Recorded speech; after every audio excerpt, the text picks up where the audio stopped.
boy Yuka, the Rolls Royce Rapper, and I'm back on my Mazda CX9. I just put in a new oil pump. Here's the old oil pump. I had a video where I actually opened up the old oil pump to see if there was something like weird about it. Um, and this is obviously the manufacturer. It's actually, to me, I believe is really well built. Once you understand how it works, I was able to take all 6 screws out of the back. I think it was a T30. Took all the took screws out. I opened it up, and it has a metal gear in it. And there's no rubber pieces, no plastic pieces in here. It's all metal. Nothing seemed to be worn down. However, I did go ahead and order a new one. It was only like $45, so I was like, why not put it in?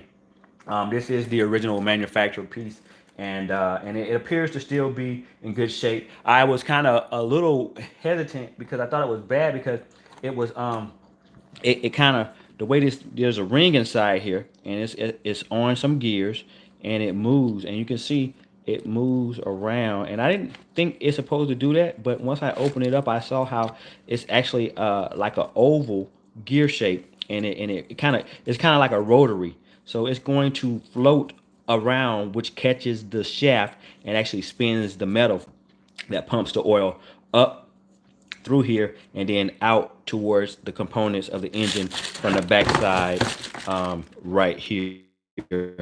So I'll show you what it looks like under the car. I put it in. There's the new oil pump on. I've already connected the metal tube that sucks the oil from the oil pan up. It sit up and it gets spin around and pumped out of a little hole on the backside that I showed the other one from here. And so when you put the oil pump on nine, you have to make sure that inner ring grooves on the oil shaft. As a matter of fact, on the shaft here. So once you line that up, you can put it on. And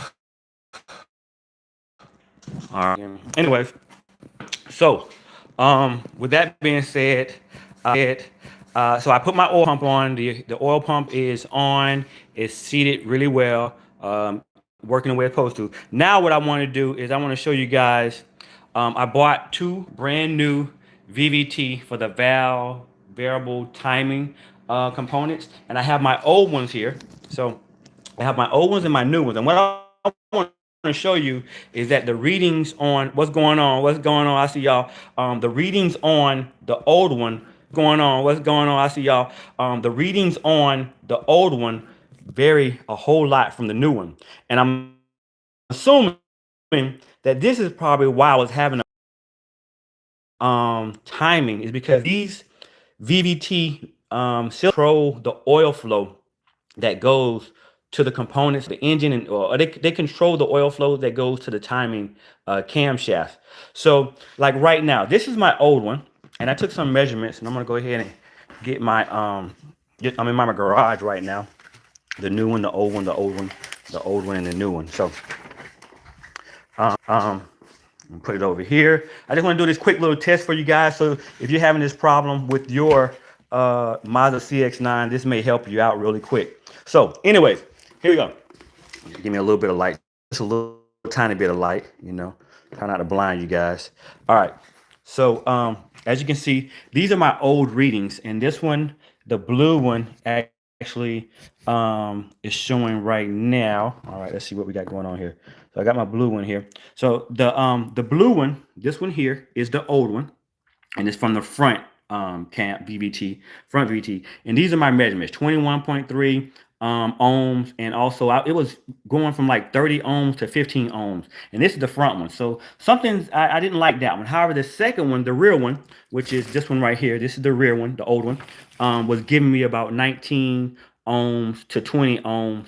And so I did some research, and they said it could range anywhere from between 5 and 20. So technically, this one is okay. This one is kind of not okay. But I went ahead and I ordered some new ones. And I went ahead and I tested them out. I'm gonna show you what my test came out. As you can see, this one is showing 0.22 ohms, and this is for the front one. So what I'm gonna do, here's my new one. Here's my brand spanking new ohm a VVT, and I'm gonna take my clips off of this one, And I'm gonna put it on to this one. I just use my little clips. And again, my clips are connected to my pins for my multimeter. If you have a multimeter, make sure you set it to ohms or the diode little portion of it that reads how much current can actually flow through it. And once I connect that one, okay, so now I connected that one to it. And as you can see, I'll make sure it's in there good because I'll make good connection. All right, so I connected that one to it, and the new one is showing a point. Let's see here. Okay, the new one is showing. So this I'm gonna put here, new.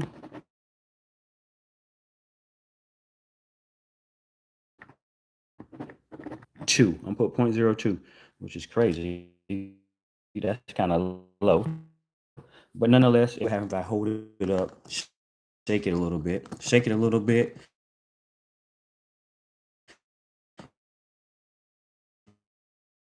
The fee, and that was the issue.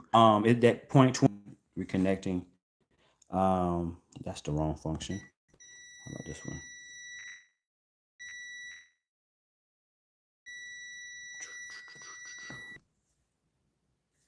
All right, just trying to get it to read properly.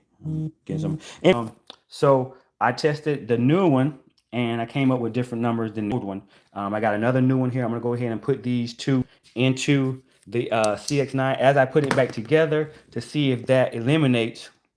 And again, that's the new one to see if that eliminates the code. Of course, I forgot what the code was, but it had something to do with both bank one and bank two timing correlations was not matching up. So I'm gonna make sure my timing chain is put properly. I did the timing on it about 6 months ago, and immediately when I did the timing, my oil pressure sensor light came on. I replaced the oil pressure sensor, and then the light just stayed on.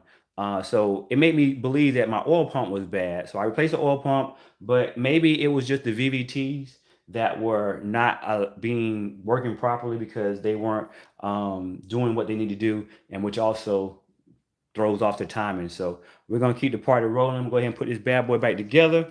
Um, and yeah, I'm gonna get it crack-a-lacking. This is my workstation. This is what we got going on. And if you have a Mazda CX9 2007, I think, the 2014, I'll try to list the codes in the description below and to give you guys a better understanding. But yeah, and these right here were really cheap. These VVTs were only like, man, I think it was two for $60. So I bought them off of Amazon. I'll put the link in the description as well. Again, the old ones, I think it's time to I think it's time. These are called VVTs. These are the variable valve timing solenoids that adjust the cams to make sure that your timing stays on as you increase the speed. They go on the top of the timing chain right here. They actually go right here on the timing chain spindle, and one on that side, and they adjust the cam to rotate to increase power, and to make sure that the engine runs smoothly. So I was having my engine would it would run, but again, I was having oil pressure sensor lights on, and I knew it was a big deal. So I replaced my oil pump, replaced the oil pump. You can see the oil pump is already installed, and now I just got to put on my timing chain. Got to put on the timing chain, put my CV axle in. I had to take the CV axle out in order to get to the power steering pump, which I had to take off. A lot of this stuff had to come off, and you have to be careful when you are taking apart this engine, because you have your timing cover, and this is all aluminum, and you have to make sure you don't bend it or break it or whatever, because it will snap, and they say it's worth $500. I've been successful in taking it off twice, so I'm going to clean off all the old steel, clean off all the old rubber. All right, hey you guys, thanks for tuning in. Make sure you subscribe. I'll show y'all the Rolls Royce tomorrow. It's outside. I had the Rolls Royce out of the garage in order to work on the Mazda. Yeah. Oh yeah. Oh yeah. I'm a double R rider. You know what I'm saying? Matter of fact, here's my umbrella case. If you've never seen Rolls Royce umbrella cases, I'm gonna show them to you right now. Watch this. Let me take my gloves off because you cannot get oil on anything that's Rolls Royce or it is horrible. Okay, so as you can see, I'm gonna pull it down. I haven't opened these up in a while because when I first got my Rolls Royce, um, someone had, I guess, thought it'd be a good idea to take the umbrellas. So I had to pay like $700 for I think it was two umbrellas for $700. But as you can see, these are my Rolls Royce umbrella cases. They're pretty darn cool. Very, very strong. They protect the umbrella when it's not inside of the car. And it also comes with I think it comes with a velvet. Is it in here? Uh-oh. Maybe it's in the other one. Look inside there. There's a velvet case that comes with the Rolls Royce umbrella holder. I got a lot of Rolls Royce parts. As a matter of fact, if you guys have never seen the Rolls Royce, if you have seen the Rolls Royce symbol on the tires, now these things are expensive. I don't know what happened, man. I hit a bump one time. One. I have two of them actually. So here is what the Rolls center cap look like. Look at that, brand new. I ain't even installed it on the car yet. This thing is like $300. It's crazy, right? Why is this thing $300? This is just plastic and a floating. So the thing about Rolls Royces is that they pride themselves on never being upside down. They always want to be upright, upstanding, going up. So here you go. I can't get it upside down. I'm trying to, but it's not working. It won't let me go upside down. So that's that. And this is the other one that I have. So I bought a new one of this one because, as you can see, my the glass on this one was cracked. Can you see that? Yeah, can't have a cracked Rolls Royce glass. You know what I'm saying? Like that's not cool. So I didn't buy just one. I bought two. Because when you got one, you have none. When you have two, you have one. So I gotta get me another Rolls Royce because I only got one. I need to have two so I can at least have one. Something like that. Yeah. All right, I'm out.